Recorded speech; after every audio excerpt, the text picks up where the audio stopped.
All right. Good morning, everybody. Oh, let me open up. I've got a new system now. And let's see here. We have questions today. Um, yeah, let me open this up. But I'm supposed to tell you the news first. So, no big news this week except that well, like I said last time, we are switching gears. Um, we are now uh, what am I calling it? Uh, so yeah, I told you, time to wake up. um, Switching gears because I told you all those other weeks we were trying to get those pieces published, got the music published. It's out there. Been working on the books this week. Okay. Um, just one more step for the one range book, and then it's ready to go. And we're already working on the next book after that. That's the Trumpet Chops Player book. We already have the Trumpet Chops Pro.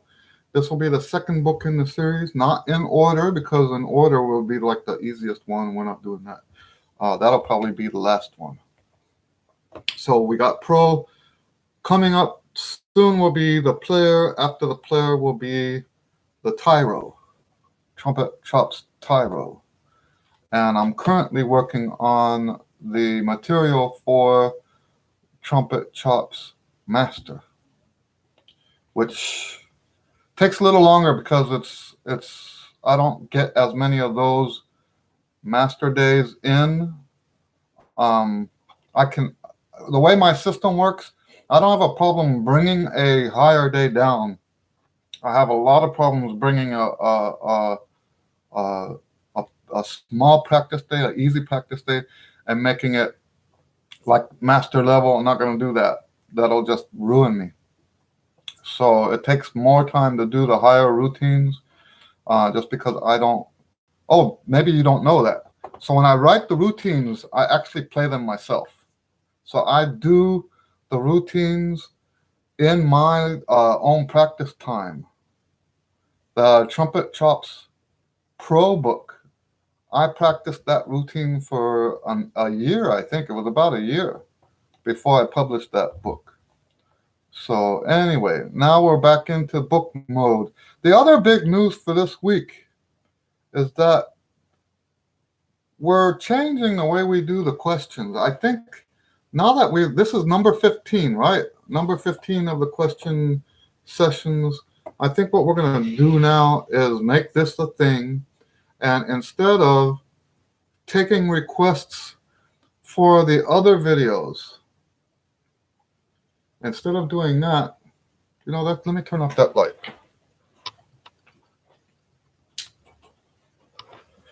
Instead of doing it that way, what we're going to start doing is when people have questions, we're going to answer the questions here.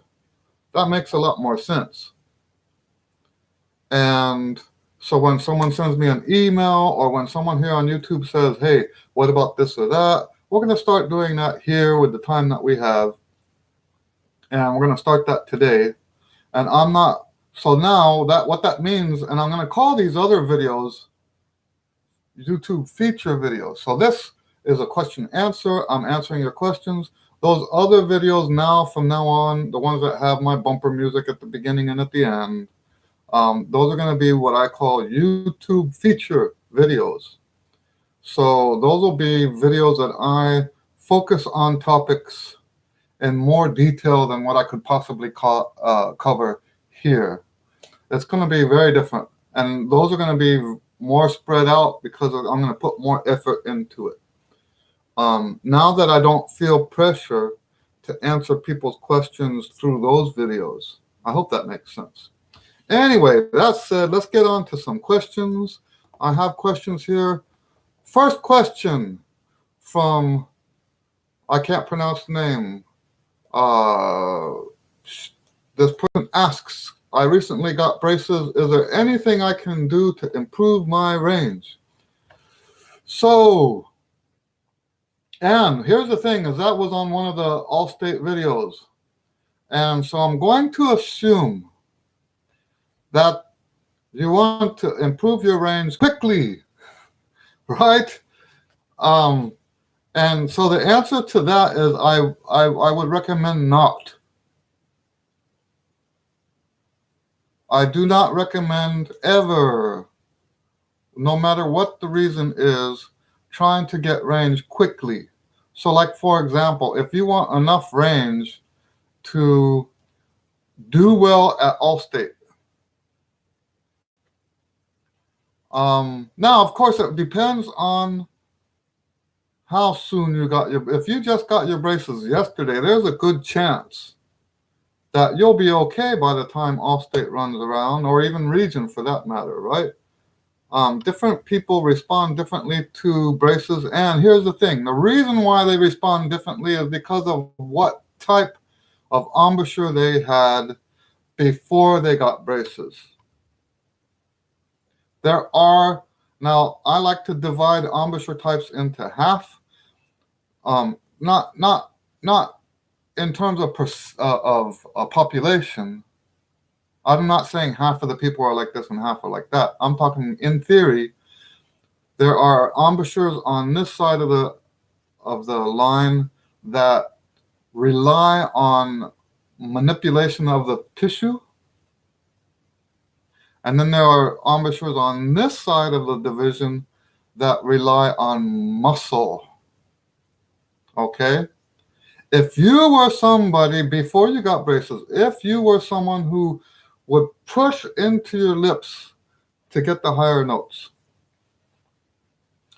then there is no quick fix for you to get a range between now and December.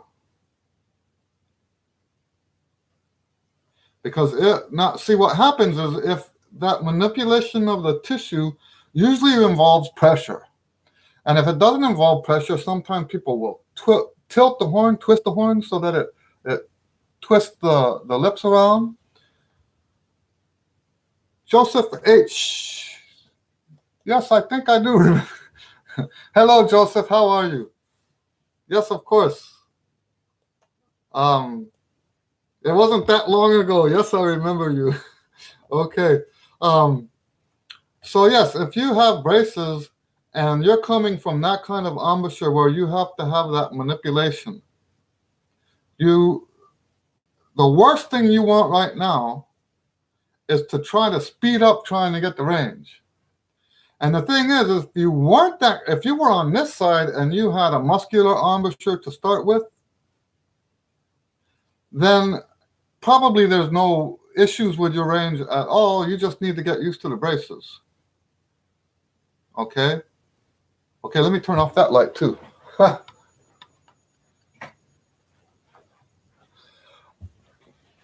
I know it's kind of dark in here, but it's creating a glare with those lights on. So I hope this is okay for you guys.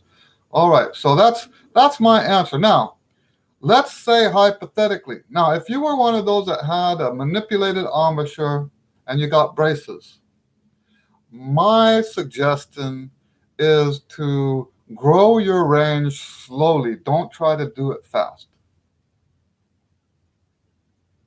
Okay? And the way you do that is to, my approach to range is a use it or lose it approach. I look for range, what I call range familiarity. Okay? We're trying to become more familiar with those notes, but never over the range that we currently have. This is the part that people get confused about, because they think that you have to use the range that you want. Okay? They think you have to use the range that you want instead of using the range that you have. And the best way to get a higher range is to use the range that you have completely. Okay? Use that range completely. Okay, so every exercise you do goes up to your top of range. Now that's only 2 days a week. Sometimes I forgot to mention that, right? Sometimes I don't always mention that. 2 days a week, you use your range all the way up to the top of your range.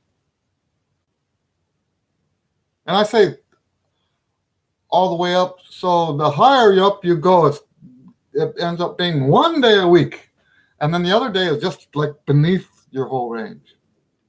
So 1 day a week, you're using everything that you've got all the way up to your high range. By the way, this is what the book, I told you that we just finished the one range book. This is the one range concept is what I'm talking about now. If you want the full package, you can buy that book. I'm not pushing anyone to do that. I don't mind talking about it. Okay. The problem with talking about it like this, there's no way I could give you all the information that's in that book, right? That's why I wrote the book. It wasn't so I could make money, okay? And that's something you got to know about me. I do what I do to help you. That's that, and Joseph knows that, okay? I do what I do to help you. Okay, that book I wrote so that people, because it's impossible for me to, in one video, in one lesson, it's impossible for me to sit down and say, this is how you get a good range. Okay, it's impossible because it's just so much material there. All right, so that's why I wrote the book, because you know what happened was I have now basically 4 routine books. And if you break it down, that's 14, 16 routines that I've published right now. Actually, if you include the other routines, it's more closer to 20. Because there are, like, I have the recovery routine, and I have the quick routine and stuff like that. So published, I have 20 different routines. And a lot of people will buy that stuff and ask me later, what do I do with this? There's so much here, right? What and you know, I can understand that. You know, it's not as plug and play as some of the other routines that people are selling, right? You know, if you have, you know, some famous guy's routine, a lot of people think, well, if I practice this famous guy's routine, well, then I'll get the properties that famous guy had. Well, that's not really how it works. Okay, so yeah, when people look at my stuff, it's not as simple as that. It's not do this every day. That's not how my system works. It's more complicated than that. And if you want to learn how that works, that one range book was written for that purpose. Okay, anyway, so let's look at, I hope that answers your question. The main thing you want to do is have, oh, by the way, there is a video that will help you with your range, and that's to actually 2 of them. What did I call them? One is the 3 levels of rest, and the other one's the strength formula. If you look for those on YouTube, those will help you get started moving in the right direction if you are one of those people that had manipulated embouchure before you got the braces. Okay, I hope that answers your question. Next question. Is everybody buzzing? Is everyone's buzzing sound different or the same? Okay. So this was on the buzzing video. I have a very popular video about buzzing. It's the one video that I have. I think it's got more views than any other video. And the question was asked: does everyone's buzz sound the same? And the answer is no, not really. Okay, so yes and no. That makes me a politician, doesn't it? Like, I'm not going to answer the question. I'll tell you yes and no. That way I cover all my bases. No, that's not what I'm saying. So in a sense, it all does sound the same if you're doing it right. So what we don't want that kind of buzz, right? If it sounds like that, then that's not good.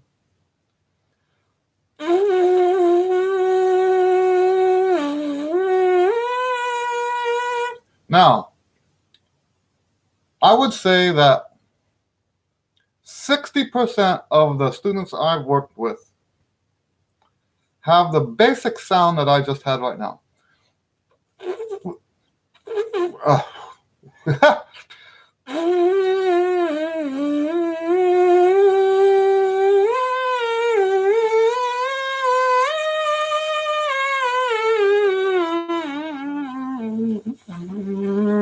Okay, that sound that you're hearing is about 60% of the people. Now, I have some friends that I've heard, and the reason I'm using this friend, one specific friend that I've heard do this, who has a very, like, sounds like a square wave to me, right? He's got a very buzzy buzz, a buzzy sounding buzz. It almost sounds like a lawnmower. The tone of his buzz almost sounds like a lawnmower. And I have had some students that have had that. I would say about 20% of the students have had this lawnmower sound. And I don't think there's anything wrong with that. Okay? I don't think there's anything wrong with having lawnmower sound in your buzz. I think the reason why they have that buzz has to do more with the shape of their mouth. I do see a equivalent between that buzz and their tone on the horn, but they don't have a bad tone. They just have a different tone. They have a more of a brilliant tone on the horn. I think it comes down to oral cavity and how they support. Okay, so so yes, I think that's a very good question because how do you know you're doing it right? If you hear something that's coming out different, yeah, so it could. Now, here's the thing: if your buzz is very airy, it's hard for me to fake this, right?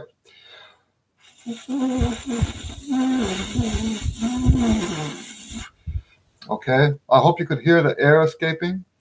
If you hear a very airy sound, that means that you're either pushing too much air through it.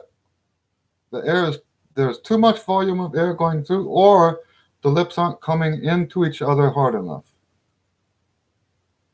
Okay.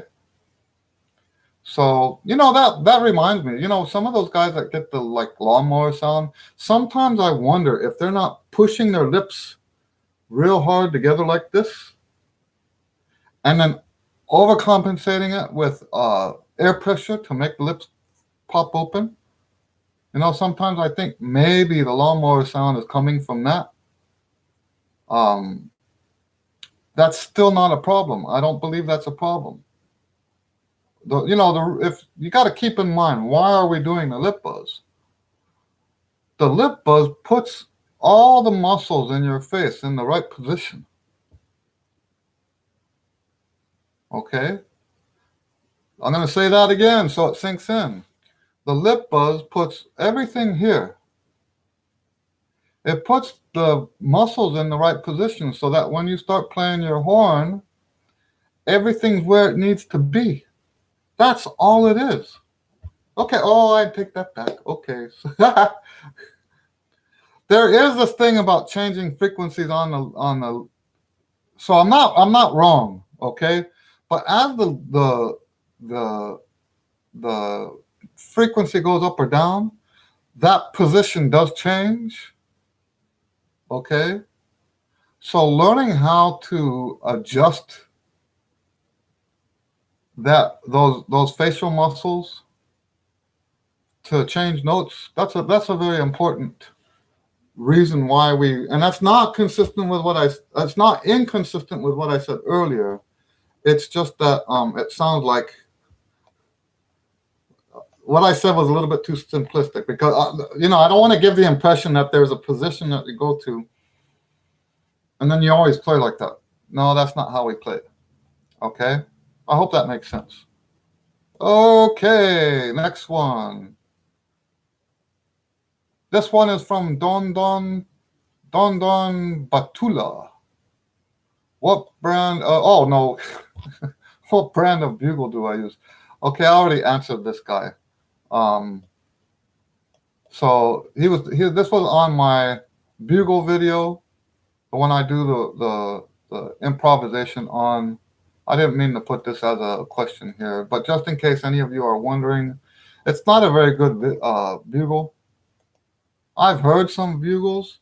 In fact, I played on one. It plays just like a trumpet, like a modern trumpet, like the standing wave is there, and bam, the note comes out. My bugle was like a $50 bugle. It is not. You have to make sure when you buy a bugle that it's not just a ornamental piece, because there is a lot of ornamental trumpets out there that people use just as decoration on the wall. That's not what this is. This is a real field bugle. It's just not made very well. So yeah. What else? Next question. What do I have?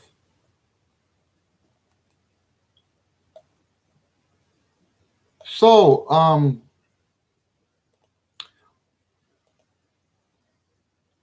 Nigi Yamadeko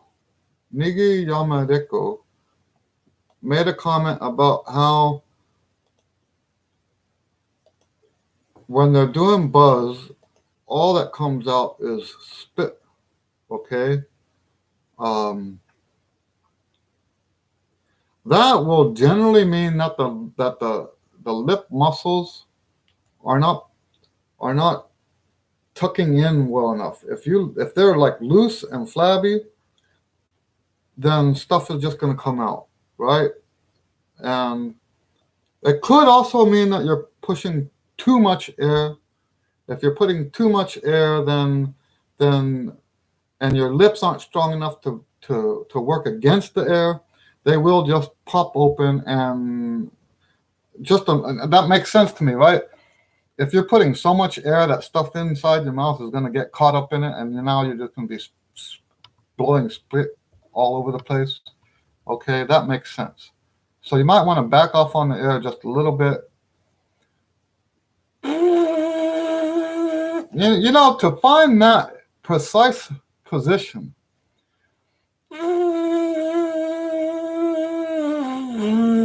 it's such a subtle thing.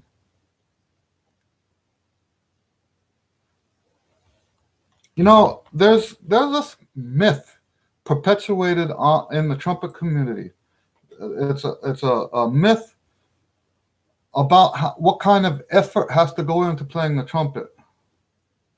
Okay, like there's so much effort that has to be invested. It's a hard instrument, and you have to try hard to get it right. And that's not really how it works. It's not about effort.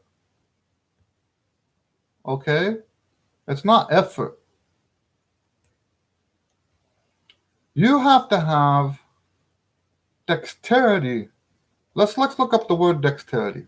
Let me see if I'm right about that. A skill in performing tasks, especially with the hands. Okay, that's kind of vague. Okay, adroitness. Let's look up adroitness. Cleverness or skill. Okay, let me. Okay, so maybe that's not the right word. Maybe that's not what I'm looking for. When you're playing the trumpet, it's those minute details that matter. I'm talking 100% physically here. What it takes to play the trumpet, the better you get, the more minute the movements are.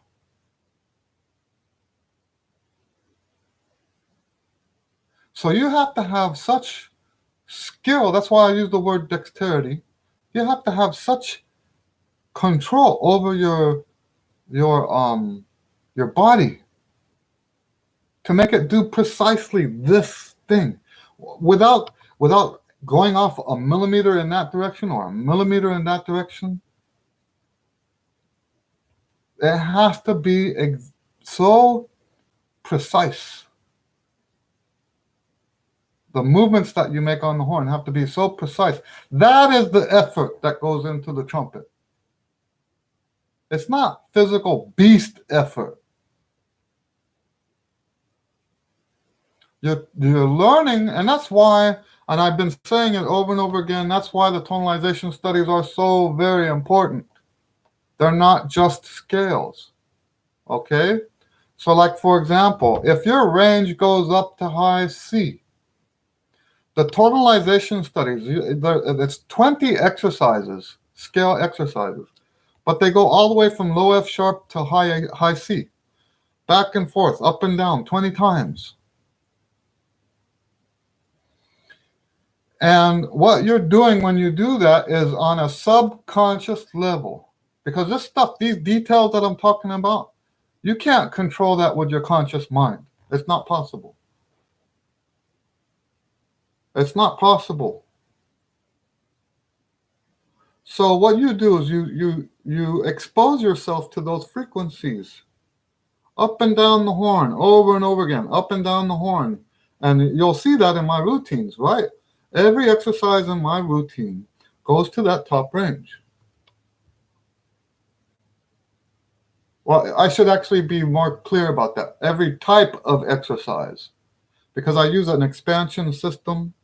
So when you get to the end of that expansion, the exercise will cover your highest note and your lowest note in one exercise. Okay? There are some few exceptions, but that's pretty much it. Even the pedal tones. In the new series that I'm putting out, the pedal tones actually cover your full range. And the reason why we do that, and especially the scales though, the tonalization studies, that's so important. And the reason why we do that is because every time you cover that range over and over and over again, every time you do it, you give your subconscious mind more data to use. So that when you come back around later, hello, Frank. When you come back later, your mind will remember all of those positions. Now we remember this in terms of feel, right? It's a vague feel, and it has to be vague because we're talking about so many different variables. The tension in the lips, the compression of the air, the position of the tongue, the position of the teeth. And that's just to touch the surface, right? There's so many variables involved. So what we try to remember is a holistic feel for that note in that context. And the more of those contexts that we expose ourselves to, the easier it is to do this later, right? So you're exposing yourself to all these different things on an everyday basis. And what got us to talking about this? We were talking about the buzz, right? And the purpose of the buzz is to put these muscles in that position, right? Now, I don't remember exactly how we got on this subject, but it's all tied into the lip buzz. Anyway, let me look at the next question. Actually, we'll answer Frank's question first. I played trombone through middle school and high school. Okay, good. That's something I hadn't done. I've not played both trombone and trumpet. I've only played so very little trombone in my lifetime. All right, next question. Oh, that was it. Wow. Okay.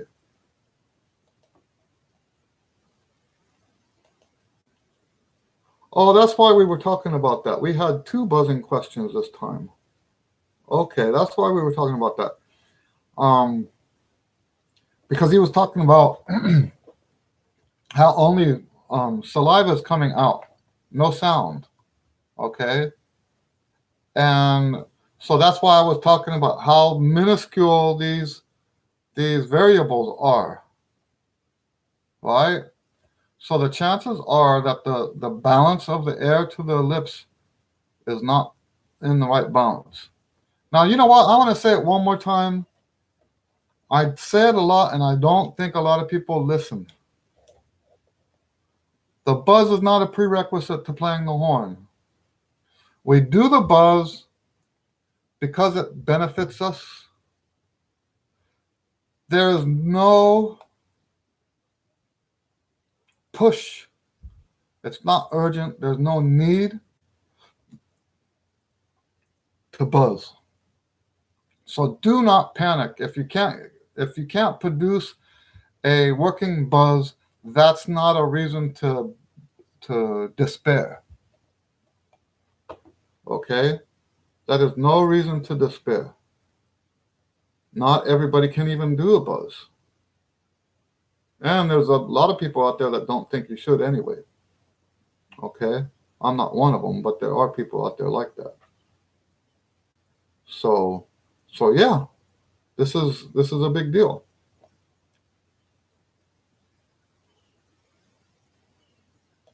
Yes, I do create music. So this channel has a lot of my music, but I can put a link to my sheet music page if that's what you're talking about. I'll pull it up real quick.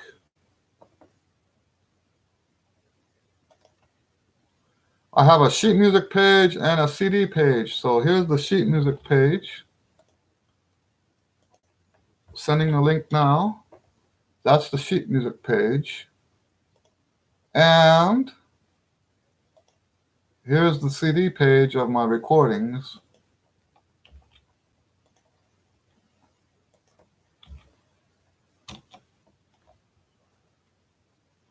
And then of course the stuff I do on this channel.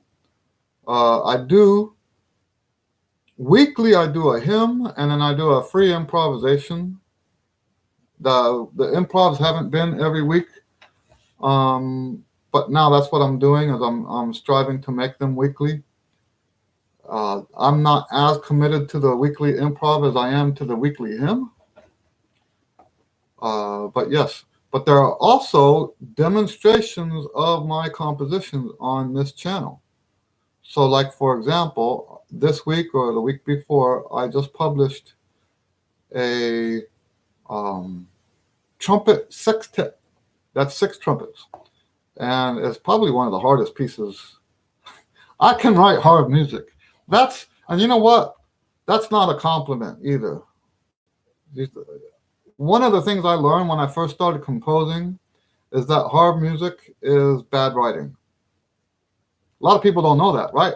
They think that if someone writes hard music, then it must be good. No. I think that comes from the idea that if you can play hard music, then you must be good. But it doesn't go the other direction. The whole point of being a composer is to write music that people can play, not that they can't play. The best music composed is music that is easy to play, but kind of impressive, and maybe people will think it's hard, but it's not. That's great composition. Easy but sounds hard, or easy and impressive, or easy and when I say impressive, I don't mean impressive in a compositional sense. I think that kind of writing is vainglorious, right? We don't want to write to impress people. We want to write in a way that impresses the audience about the performer. Does that make sense? So it's a great compliment to me if someone performing my composition is considered a great player, because then it will show that the writing that I did helped that performer sound good, right? Got a new question. How important is accuracy in making all state? That's a great question. Um, my first answer to you is going to be, if you haven't watched my video, I've got 2 videos on this topic. Okay, I've got 2 videos. One is called Competition in Music, and you'll know you have it because it's got like a graph on the front. The whole thing is about graphs. I'm using graphs in that movie to represent the competition process. So I want you to watch that. I also want you to watch the one that I made for the TMEA process. Okay, so there's I've judged at the region level and at the state level, and so I have inside information about how the judging process works. Now, to give you a summary of in answer to your question, accuracy. Of course, I'm not going to say accuracy is not important, but your question is, how important is it? So, of course, it is important, right? But is it more important than your sound? No, it's not more important than sound. Okay? And you know what? When we use the word important, the only way I condone using the word important in this context is in establishing priorities for you to work towards in the audition. So what are you going to practice? Right? So let's look at the priorities. Let's say you're having difficulty with accuracy, but you're also having difficulty with sound. Which one of those is more important for you to work on? Sound is more important. Of course, we want you to be accurate, but sound is more important because of the way the process is. Not just because there are so many in Texas, so many judges that are sound-centric. Okay, I'm not a sound-centric, I'm expression-centric. And you'll know that if you watch those videos, okay? So to me, what's most important as a judge, I want to hear you express yourself. Now, let's talk about why accuracy is a little less important. Accuracy is less important because okay, so that here's the thing, is if you're a sloppy player, that becomes general, right? We're looking at the difference between specific and general. General qualities win in All-State Texas, right? Because of the way the system is set up, general is more important than specific. If you're inaccurate, let's say you crack a few notes, that's not nearly as bad for you in the audition process as if you have a bad sound, because general stuff is the stuff that the judge is going to hear the most. The specific stuff, like you could even have, for example, a wrong key signature note, and it may not, or a wrong rhythm for that matter, and it may not affect your ranking at all. Okay, that's just how it is. However, if you are a sloppy player, now what I mean by sloppy is that you have inaccuracies, an average of 1 per measure. Now that's no longer a specific problem. Now you have a general problem, and that I call that general problem sloppiness. And a sloppy player will not make All-State. Okay, so if you're averaging, even if you're averaging one mistake, one accuracy mistake per every 2 measures, that's still too much. That's still too sloppy for All-State. That might get you in a region, maybe. It depends on your region. So I hope that answers your question. Accuracy is always important, but those other qualities are more important. Okay? And here's the thing, sometimes we get overly picky about accuracy, when in reality the accuracy that you think you've got problems with, you actually don't have any problems. That's a common issue sometimes. All right, next question. I'm having trouble with the swing in the first and third etude. Do I have tips for fixing swing, or any other tips making region jazz? Okay, let's talk about the swing.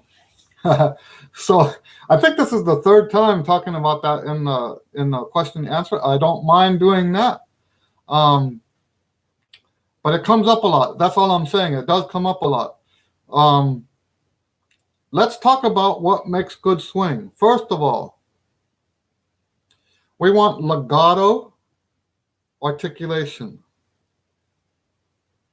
We want legato articulation, and we want accented upbeats. Now, here's the problem, and I talked about this, I think, either last week or the week before. Here's the problem. Is a lot of you, the way you were taught that accents come from the tongue. And to make that accent, you build up air behind the tongue and then release it. That kind of accent will not work in swing. Okay? You will end up playing Ricky Tick if you play that way. The accent in jazz is a legato tongue, but there's a puff of air from the abdomen. So here's what you want to do. I've never mentioned this before, but you can do this. Slur the phrase that you're going to play, slur the whole thing, and then accent the upbeats.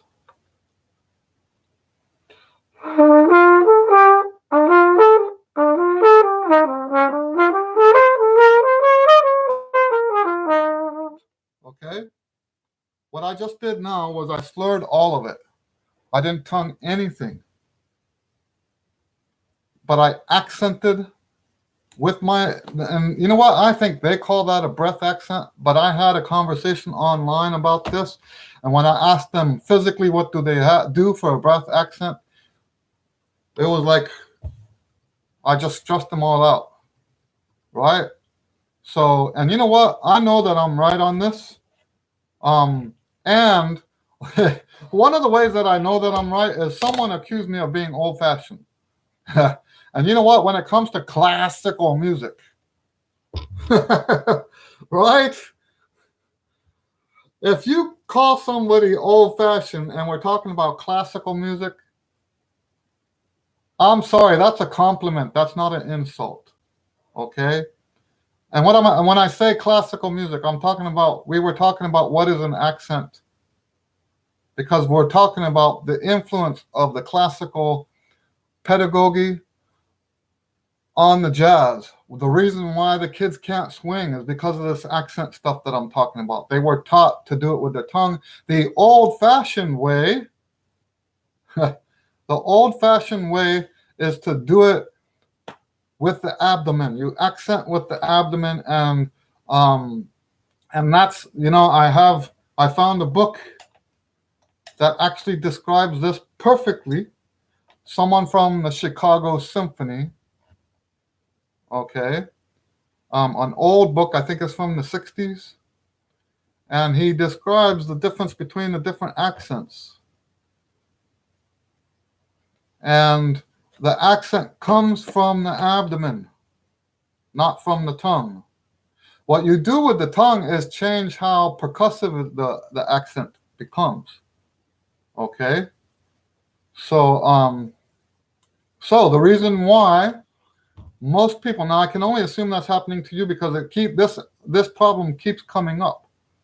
Now, one thing I should also say is that you're supposed to, in general, there are times where you want to break this rule, but the general rule is you slur the upbeats to the downbeats. Now, let's do another phrase. And now I'm going to legato tongue the upbeats, not the downbeats. The downbeats are all slurred. I'm going to legato tongue the upbeats, and I'm going to give it a puff of air from the abdomen.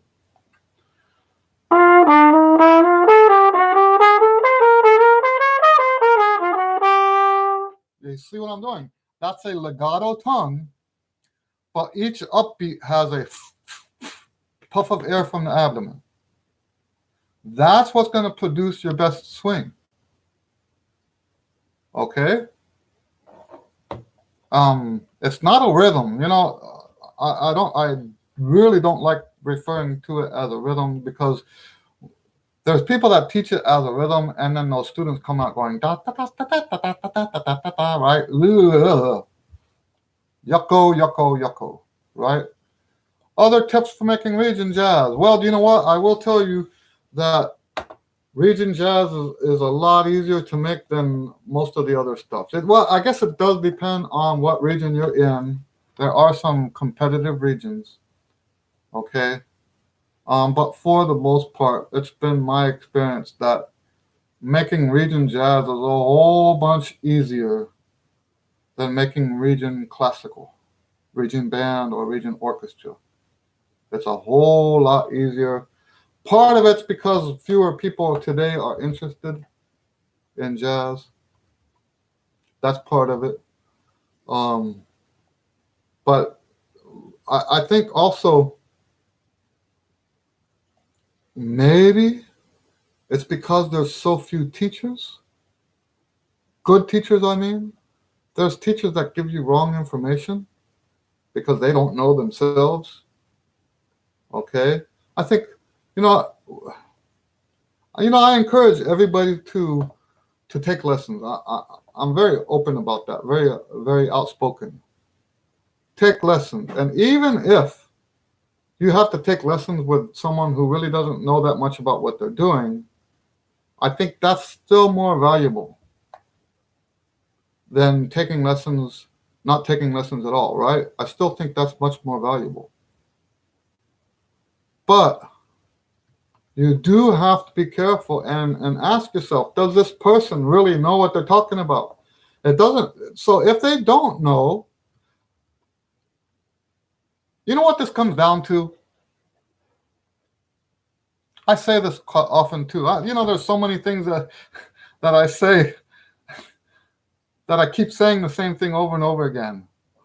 And I remember I had a teacher in college that used to upset me because he said all the same stuff over and over again. But now I know how important that is.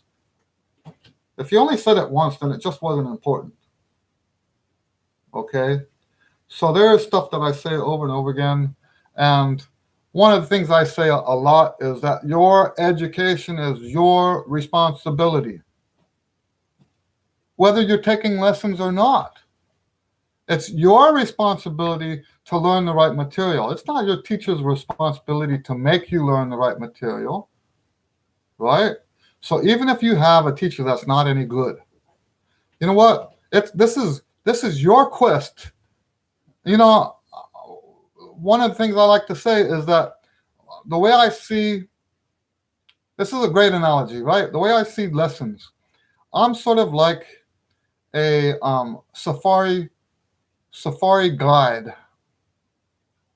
I'm taking you on helping you go through this journey that you want to take. And with my experience and my wisdom and my knowledge of the territory, I'm going to help you make the right decisions, but they're still your decisions to make. You're not under my control. I hope that makes sense. So they're still your decisions to make. And, so the reason I say that, I love this, like this visual, right? If I'm a safari guide and I'm taking you on a safari, you're the boss because you're paying me, right? But if I tell you, don't stick your hand in that hole, even though you're the boss, right? I tell you, don't stick your hand in that hole. You probably better not stick your hand in that hole, right? I love the imagery of that, right? I go to South Africa every once in a while, right? There's holes in the ground over there you probably don't want to stick your hand in. right? So, or in Australia, right? Just imagine you're going on a safari in Australia, and the safari guide says, "Don't stick your hand in that hole," right? You know, so that to me, that's how what describes this teacher-student relationship. It's your progress is your responsibility. It's your doing. Okay, so whether your teacher knows how to swing or not, you can that because not every teacher knows everything anyway, right? That's not how this works. Even the best teacher in the world doesn't know you. So you want to have a teacher that you can have a relationship with, that gets to know you and helps you make the decisions that you need to make. Okay, I know this is a tangent from this swing thing. Um, but yeah, we want to be in charge of uh, our own progress, our own direction that we're going to head. That's why I never understood those people who a teacher says something bad about them and then they quit. A teacher will say, "Oh, you'll never amount to anything," and then they're like distraught and they're so upset that they quit. I don't understand that.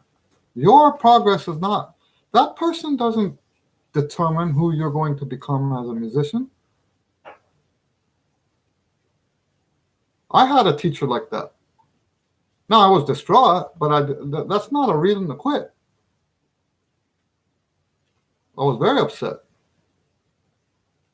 But after he did that to me, I took some inventory, so to speak, and I decided, hey, let's move on, right? Time to move on.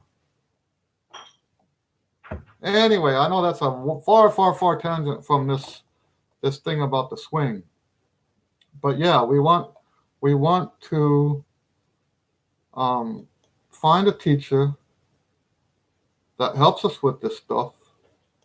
I don't remember what got me into talking about that. This is a day of tangents, I guess. All right, so anybody else have any questions? This says I've been live for 52. Oh, that's right, 52 minutes. Wow. Okay, any questions? If not, we're going to call this one closed. Got time for maybe one or two more questions if I don't get on a tangent. So I'll give you a few seconds to type.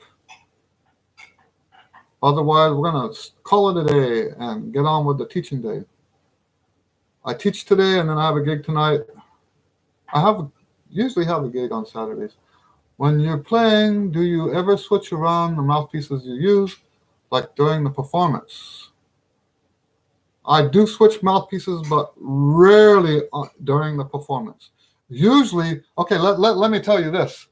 If I switch in a performance, it's because I got it wrong. The way I choose which mouthpiece I'm going to use is based on volume. So when I get into the gig, I'll look at the instrumentation, I'll look at the PA system, and I'll see if like for example, one of the things I look for is whether it's an upright bass or a bass guitar. If it's bass guitar, I'm putting my shallowest mouthpiece in because I just know that my other mouthpieces are not going to work. Okay, but no, I don't typically just switch like from one song to the next. One of my instructors suggested us to have multiple on us for different music. You know, one thing I won't do here is put down someone else's teaching. Okay, there is no right and wrong on this. If you ask me what I do, I'll tell you what I do. Okay, and I'll tell you why.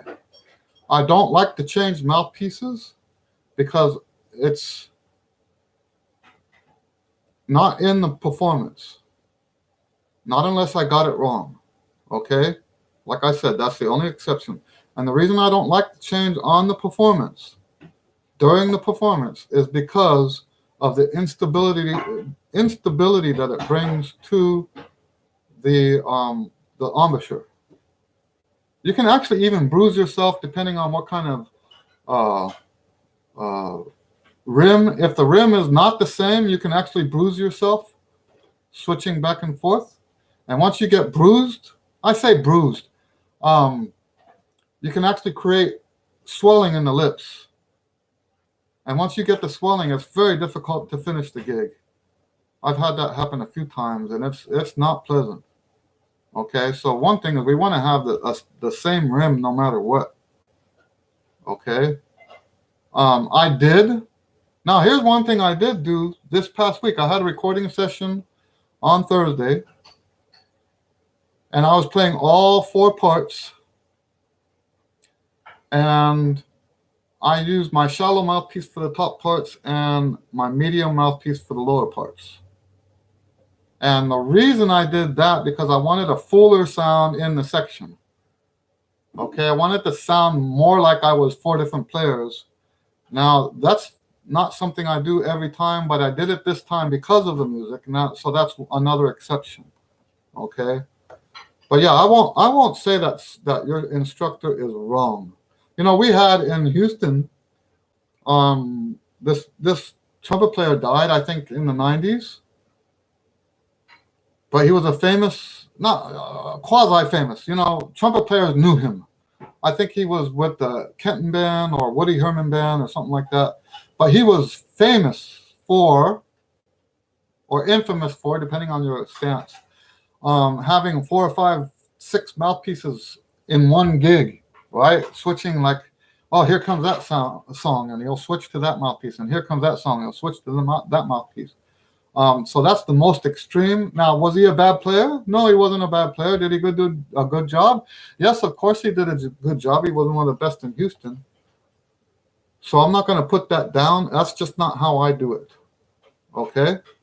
All right, one more question before I sign off. If anybody has a question, I'll give you a couple seconds and then I'll have to sign off here. Do you have any experience with cowlet mouthpiece? Nope, sorry. Oh, hi, Tony. So, yeah, it's great to see you, Tony. No, I don't have any experience with the cowlet. Sorry. And I've only played his trumpets once, if I remember right. So I don't have anything to say about the cowlet. I don't even know what their main features are. So anyway, so that'll be our last question today. I'm glad you could get in there, Tony. And I'm sorry I didn't have more to say about that. So God bless you guys. I have to get going. I'll see you next time. Got some videos coming out this week. Other than that, I'll see you guys. Thank you. God bless you. Bye.